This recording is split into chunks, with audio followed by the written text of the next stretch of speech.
Good morning, fans of the new network. It is James Ernest here with Will Wesley. We are so excited to have Will as a guest on our show. We'll be discussing his new single, Ready to Ride. Will, thank you for joining us today. Hey, James, thanks for having me, and thanks to everybody who's tuning in out there. So, how did it all get started with you listening to your father play his guitar? That's a very good question. Growing up, um, the way we did, my dad was he had a day job by day, and at night was playing the Smoky Bar rooms. Playing guitar in many different bands. And growing up and just listening to him play around the table and him coming in late, kind of like brought me into that lifestyle at a very early age, and watching the songs that he would play and how it would move me at a young age. I definitely knew from that point that that's definitely what I want to do with my life. That is awesome. I was going to say, I love when there's always a family connection, a family tradition, that kind of thing as a part of it, because it just makes it seem more richer. Yeah, very true, very true. So I keep noticing the rings. Do we got any good stories? The story behind the rings is really honest. I mean, when you grow up and you're around a lot of bikers and a lot of kind of everyday down to earth people, it's just a style of people that's how they dress when I was growing up. It was just something that they would do, and I always I guess you just take influence from the people you're around. So when I got into the music business, I noticed that I would always have the rings on. And another thing about it is the weight of the rings Hmm. is actually something I like when I'm playing guitar. So it just Oh, kind of, nice. yeah, it always kind of balance that way. That's why I kind of wear heavy rings. So when I'm playing guitar, it kind of helps me define my own style, I guess. Nice. I was just wondering if there was like a you inherited one of them or that kind of thing, or one you won in a No, I'm bar aware. fight, or I mean a poker game, or Well, if I got in a bar fight with them, it would probably be a pretty dangerous weapon. But no, no, yeah, yeah, the rings. I'm just a big fan of skulls and things like that. So it's always been something that I just carry around and go with. nice. So why is Baton Rouge such a unique place because of the blend of music, culture, and people?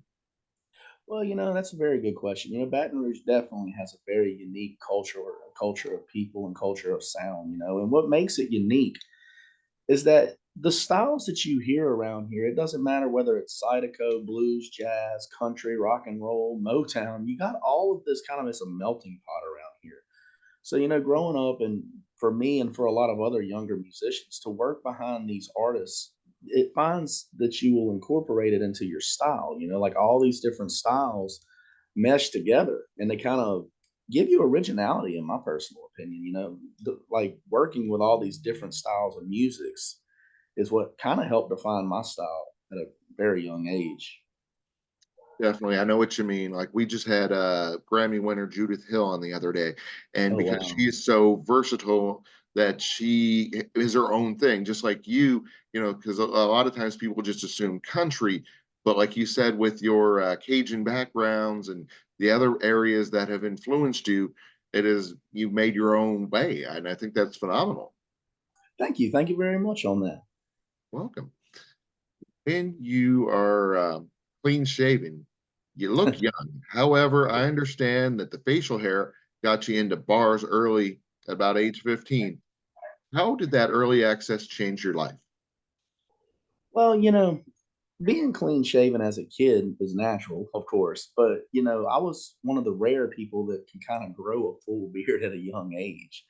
And playing music around here in Baton Rouge, after going through guitar studies and having a personal teacher and learning your music theory and all that, you come to a point where the only thing left to do is start playing live and playing with bands. And one of the things that I would have to do at that time was I was too young to get into the bars. So I would have to grow facial hair to make myself look older in them years so that they would even let me in to play. Of course, I couldn't drink or anything like that, but I was in there cutting my chops with all these people who were older in these bands who were more experienced. So the way that it helped kind of define everything with me was playing with these bands really was on like an on the job education. You basically learn how to do it at a young age, not just how to play, but what songs to call, how to interact with the audience, all these things. So I was very grateful to be able to do that at a young age so that I can develop a little faster getting into, you know, older years. Exactly, because in the music industry, there's not really internships. So this sounds like it was kind of your version of that. Yes, very much so. On the job training. Nice. So you're known as a great singer and a great guitar player. Why do you prioritize your songwriting above everything else? Well, James, I believe that the song itself is really the heart of the matter, and it, playing guitar, a lot of people, I've played guitar in studios and behind other bands, starting out as kind of like a studio guy. But to me, the reason why I prioritize songwriting above everything else is because to me, songwriting is the foundation of it all. If you're a great songwriter, I've known people who, they may not be the best singer or guitar player, but if they're a great songwriter, they're going to find their way in this business. And, to me, it's that combined with it's a way of expressing my personal life and how to put my personal experiences out there to the people. So it's really, I look at the song as kind of a biography of my own life. So that's why I put it above everything else. Yeah, that is one of the things I really enjoy about your music is how you prioritize keeping your music personal. Why is that? Well, I've always grew up listening to people like Merle Haggard, Johnny Cash, all these classic, Hank Williams, my personal favorite. To me, what made those artists great was the story they told in their music and how they kept it relatable to everyone. It doesn't matter who you are, how old you are, what gender you are, what color you are. You can relate to the honesty of their music. And I guess when I started to get into songwriting, that was something that I believe that is a must that has to be there. Is I believe if I'm honest with the people who are listening or viewing, they're going to be relatable because they're going to relate to what I'm saying. So I believe that keeping it real and keeping it honest in your songs is the only real way to connect with the audience around you. Your band has been together a while now. Phil, Seth, Chris. How great has been working with all of them and their individual unique styles? It's been amazing working with them, but also, talking about their unique styles. It's another example of what we talked about earlier about I'm a believer that I'm a student of music, and I love to bring in musicians who may not come from the same background as me. Like Phil Chandler, my bandmate and producer, is also he come from the rock world. He's more of a rock musician. Chris Lasage, the same. He played metal at some point. But then, Seth Jones is a more of a R&B funk jazz drummer. And I'm country. So when you bring all these different elements in, it really does define your sound. So it's been very rewarding, not only working with them, but growing with them over the years. You get tighter and tighter as a band, and these influences keep finding their way into our songs. It never gets boring because an influence is always going to shine over another. You mentioned Phil's multiple hats there for a sec. Shoot, of course, he's the second singer, he's the guitarist, he's the producer. Which one of those hats has most impacted the band? I would say that, to be honest with you, every one of them is pivotal in its own right. Having a second guitar player like Phil, a lot of people have dubbed me a very good guitarist, and I'm thankful for that.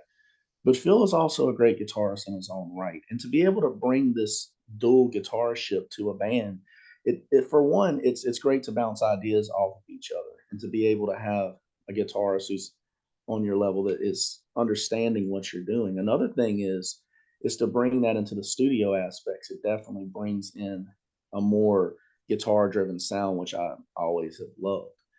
But also, him being a producer is vital, because every I'm a believer that every artist needs a great producer. Hmm. Michael Jackson, Quincy Jones, if you want to look at it that way in different musics, you know, a great producer can understand the vision of the artist. And that's something that Phil Chandler and me have always connected on. We understand each other as artists. So that's always been something that I feel is like very, very important to have. But also he's a great vocalist. So, when we work together, I believe that we make each other better vocally working with each other, getting the harmonies and all these things that, are very vital in country music, to have a great harmonizer and us to bounce that off of each other. So I'd have to say that all three of those hats are very vital to wear. Definitely. Now, I'm not saying this is the main reason why you're so popular internationally. I'm just saying it can't hurt. The fact that you have Chris, when you go back over to his country and all, how does that help?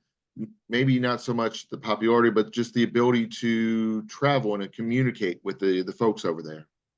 Well, honestly, and this is a funny statement here, but Chris is actually a hometown boy with a with a last name that sounds like he's from over there. Now, but I will speak on Chris for a second that he is a vital part of our band. Like what Chris brings to the band is a lot of energy, and his solid bass playing is something that has always carried us. But moving internationally, one of the things that I think has helped me to grow there is I didn't start out touring under my own name, going to Switzerland and things like that. I was a music director in my earlier years for a Grammy award winning blues player named Grady Champion out of Canton, Mississippi.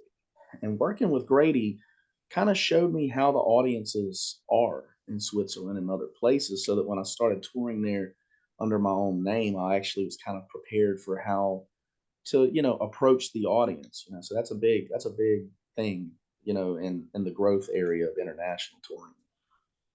How great does it feel to be embraced by those three unique cultures? I mean, Switzerland, Thailand, and Texas. I mean, those things sound like they're extremely different, but you're beloved by all three of them.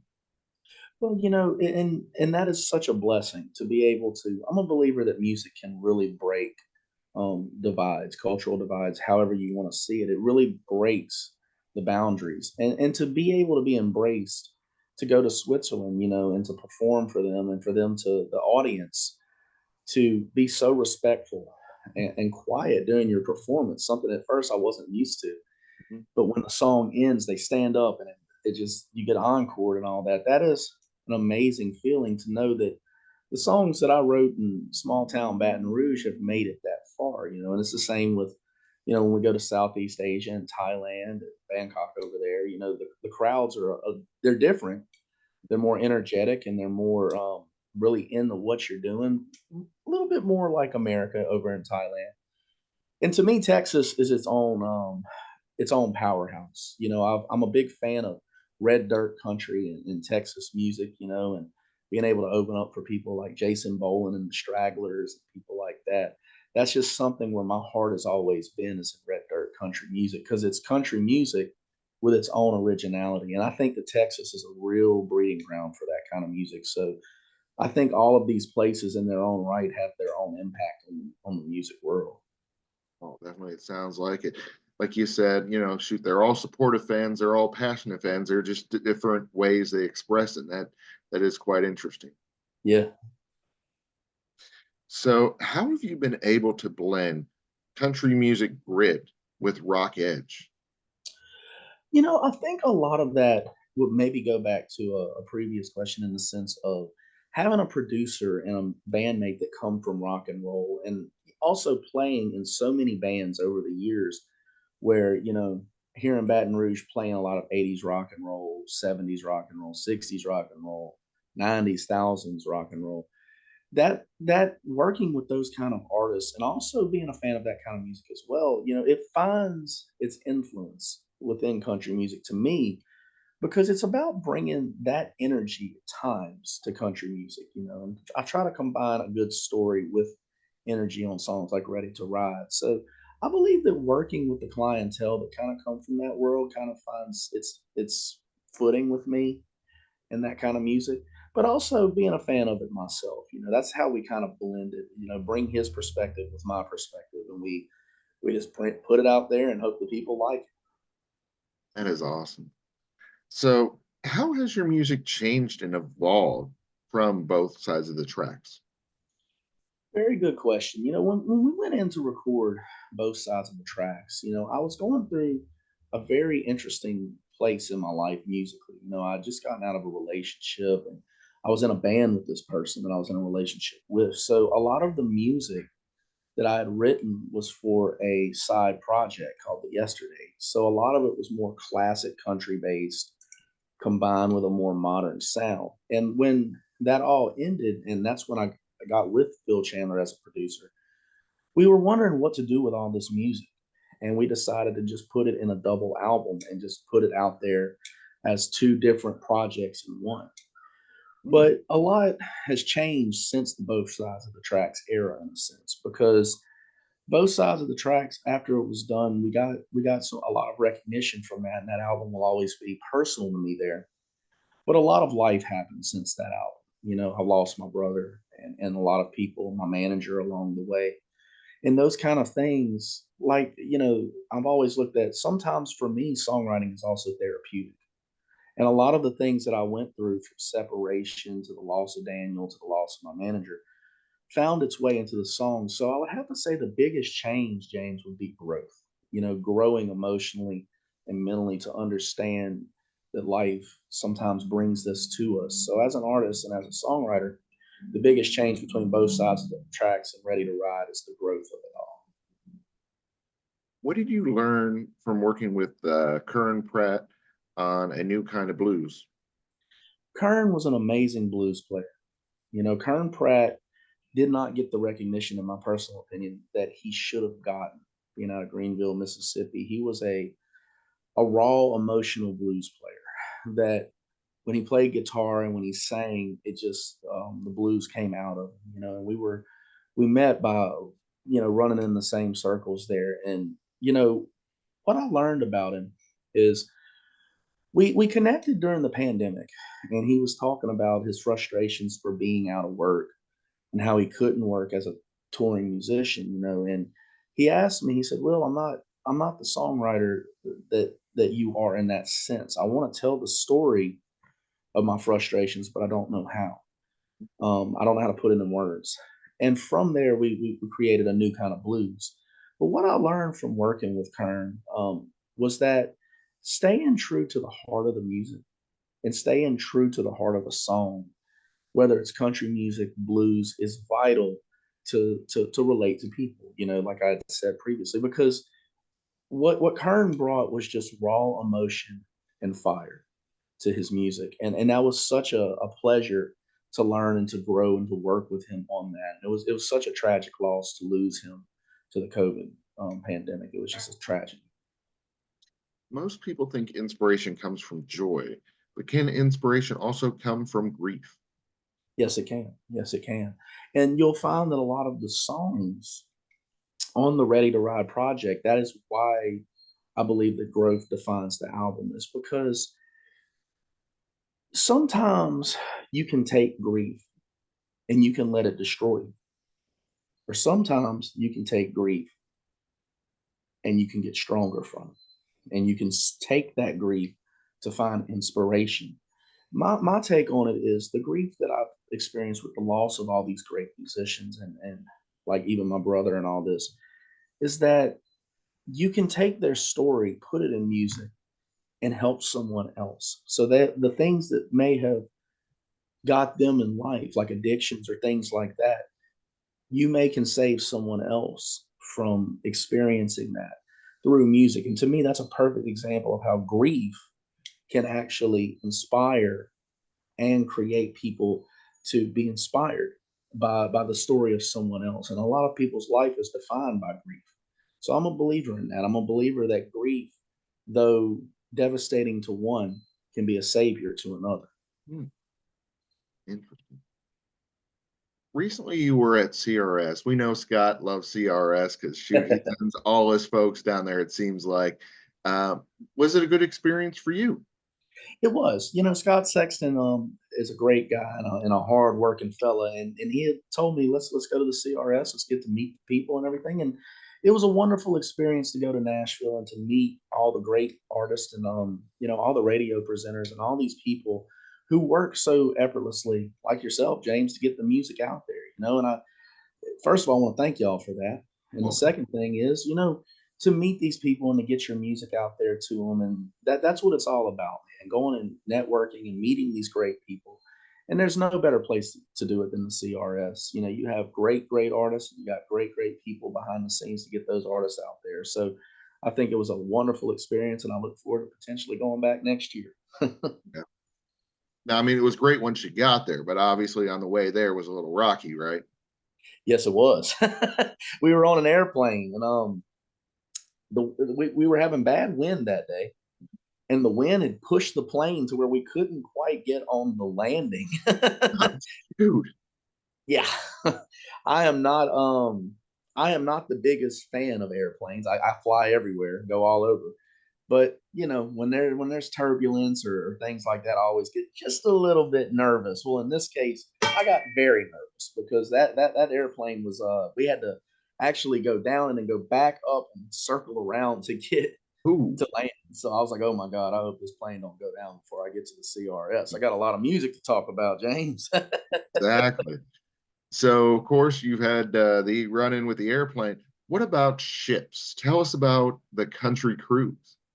The country cruise was amazing. To go there and to rub elbows with some of the stars that I had grown up listening to, like Shenandoah, Tracy Lawrence, people like that. You know, it was Joe Nichols was there. You know, it was of course a networking opportunity to meet these people, but beyond all that, it was just I got to go back to being like a kid again and going to attend these concerts and to go listen to these artists that inspired me over the years. It's something that I will always hold dear in my heart. I love the cruises too. You know, it's good to you know, we went on that cruise right after we lost our manager, and when his wife Yulia took over our affairs there, she said, "Look, you need to go on this cruise for Brian." And when we went, you know, it was very tranquil to get out there and just get on the open water and kind of get your thoughts together. Me and my wife really embraced that and enjoyed that. And we look forward to going back to that too. I think I can go on that every year and kind of de-stress. Nice. I was going to say, I kind of have a feeling Phil's going to be a part of this answer, but I'm still going to ask it. How Sure. are you able to make modern music, but still keep country music alive? Well, actually, that's a very good question, you know, because look, the music industry is forever changing. You know, country music, let's be honest, if you put a modern country song on the radio in 1972, I don't think it would be playing. But Yeah. if you put a song from 1972 on modern country radio, it wouldn't be playing. So there has to be a compromise between the arts. And that's one thing I try to do. You know, I'm not really our sound is always going to be band driven in the sense of bringing the energy and the fire. But to try to bring my goal is to try to bring the stories and the heart of classic country music, which made it to me so great, into more modern sounds of the music. So it's really a collaboration to me between the songwriting and the instrumentation and how it's presented. And that's our biggest challenge at times when it comes to bringing the music to that place, to bring it from classic to modern. But I believe that we're forever growing in that, and we're going to continue to try to do that because we believe in preserving classic country music, but we also believe in getting with the times. So we have a respected perspective for both. It seems to be unfair to ask artists what their favorite song is. So I've started telling people what my favorite song of theirs is. Mine of yours is the Wasted Again. I love how you and Mr. Fox are Oh, able to work so well. How much fun was it working with him? Because the video looks like you guys had such an amazing time. we did, you know, and working with Florian is a very rewarding experience. You know, Florian is a dear friend of mine out in Switzerland, and he is doing wonderful things over there. He's a very big rising star in Europe. And to work with him is always a rewarding experience. You know, in the terms of Wasted Again, he had approached me and very similar to Kern, but just in a different form of music. He had said, "Will, I want a quintessential country song to be written." I said, "Well, Florian David Allen Coe's already done this." And he said, "I understand that, but we got to bring outlaw country and classic country to the mainstream the best we can. So I need you to try to do it again." I said, "Well, what would you like the song to be about, Florian? What is something that you feel is relatable there?" And his very words is, "I don't know, write a country song that everyone can relate to." So I said, "Well, I think I'm going to have to write it about drinking." Yep. Yep. So, you know, when I sat down, you know, and listened to artists that in the past I've been inspired in classic country music, I wanted to put it in a classic sound But I also wanted to had the idea to try to create a sing along, something that everyone could sing along to. So what was really great about it is when Florian was touring with me here in America, we brought in personal fans for this Oh, video. Something I love to do. I love to use my personal fans and give them a chance to be on, television and to get that in their life. And we actually used fans singing behind us at the end of this song to make it that sing along aspect. And working with Florian on that was just a very rewarding experience because Florian is he's a very professional artist, and it's great to bring our sounds together on that. So I have nothing but good to say about working with Florian. that is awesome. Yeah, I was gonna say it looked like you guys had an amazing time. I mean, just the video is so much fun. Gosh, I mean, it feels like it would be the perfect karaoke song. Yeah, that's kind of what we were going for, to be honest. So that one was awesome. It was upbeat. Unfortunately, my condolences. It was great that you dedicated your Ready to Ride to your late manager, Brian Abrams. Yes. Please tell us about how much he means or meant to your career. Brian Abrams was a very special manager and also a very special friend. We met Brian in Florida years back when we were doing a live show at a hotel there, and Brian was in the audience, and his enthusiasm for me and my music was very overwhelming, even when we first met. But when we met, we were instant friends. You have managers and people like that manage artists, and then you have managers who really go the extra mile and go the extra step for an artist to make sure that that artist is taken care of, and that's what Brian did.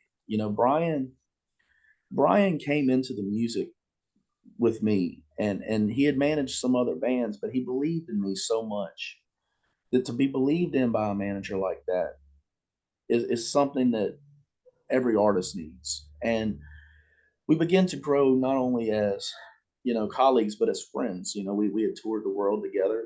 Brian had brought us to Thailand, and when Brian passed, it really, really took a strong emotional toll on me. I guess all the years it caught up with me to a degree with my brother Daniel and all these things.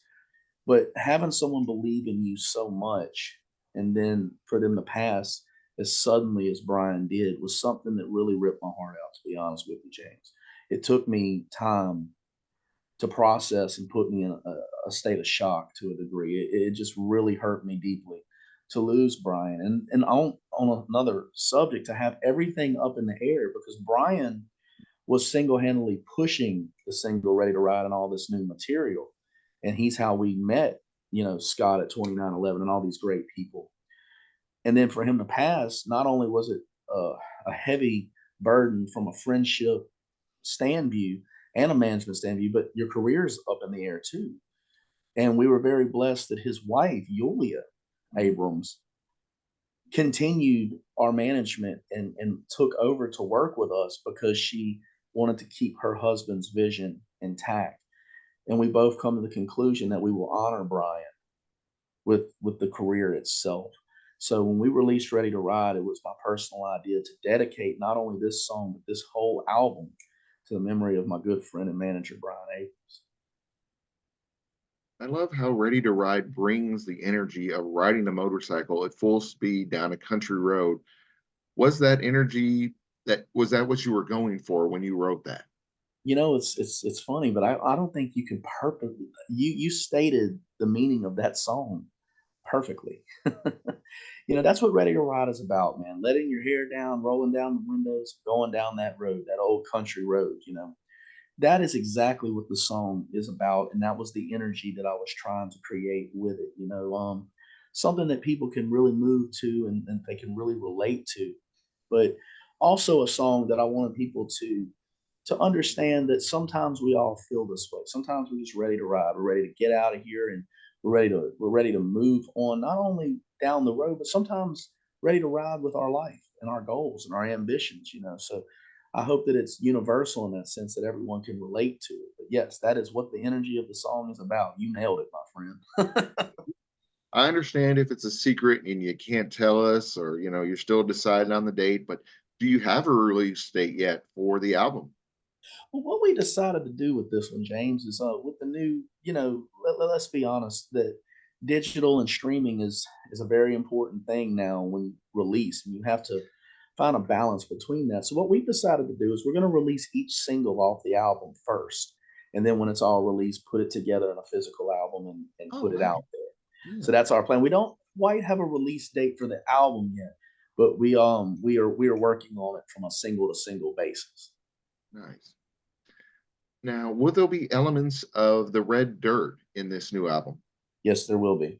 One song that comes to mind when you say that is two actually is there's a song that I wrote about my brother called It's 12 O'clock in Texas. Mhm. And it's a song about really not telling the story of my brother's life or what we did, but the grief that was there after his loss. We were on tour in Texas, and a true story here is because I believe Red Dirt music is about the stories, and we were on tour in Texas. Me and Phil were riding in a car, and it was only days after Daniel's death, and I'm telling you, a gale force wind come across the road that nearly took the car off the road, and I just immediately looked at Phil and said, "That's the spirit of my brother.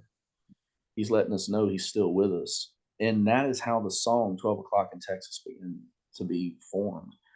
Another song in a relation to that is a song called The Search.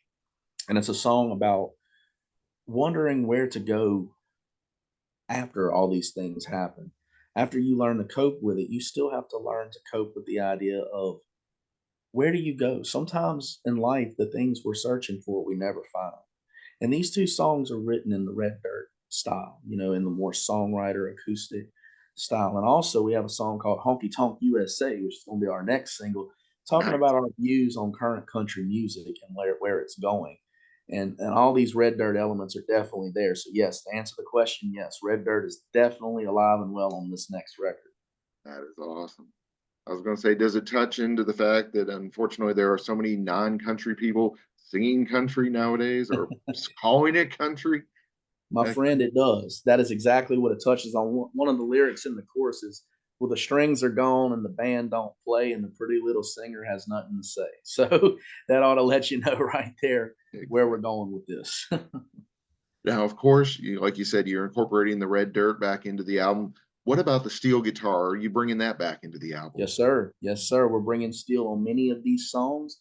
And don't you worry for all those people out in Texas. We got Mr. Michael Cleveland playing fiddle on a lot of these tunes. And he Ooh, also played fiddle on Ready to Ride. He did. Yes. So we though we modernize at times, we're still bringing these great country artists to work with us along the way. So yes, we sound modern at times, but we're still preserving the classic sounds and keeping it alive the best we can. that is awesome. It's great how you're keeping the tradition alive, but incorporating some new elements and just really just thriving in country music. Will, it has been a pleasure having you on the show today. Before we let you go, where on social media, where on the web, where can our listeners find out more about you? Well, James, it's been great to be on the show. I want to thank you for having me and everybody for tuning in. And if you want to find me, you can find me a bit of everywhere. WillWesleyMusic.com, my website. You can also go to YouTube and check out our music videos if you like that kind of thing. We got a lot of creative videos out there on YouTube. Just type in Will Wesley, and those videos will come up from Wasted Again to the Let It All Burn trilogy. And also, if you're into streaming, you can find us everywhere. Anywhere you like online digital music, you just type in Will Wesley, hopefully Ready to Ride, and you can find us there. That is awesome. Thank you for joining us. Thank you for having me.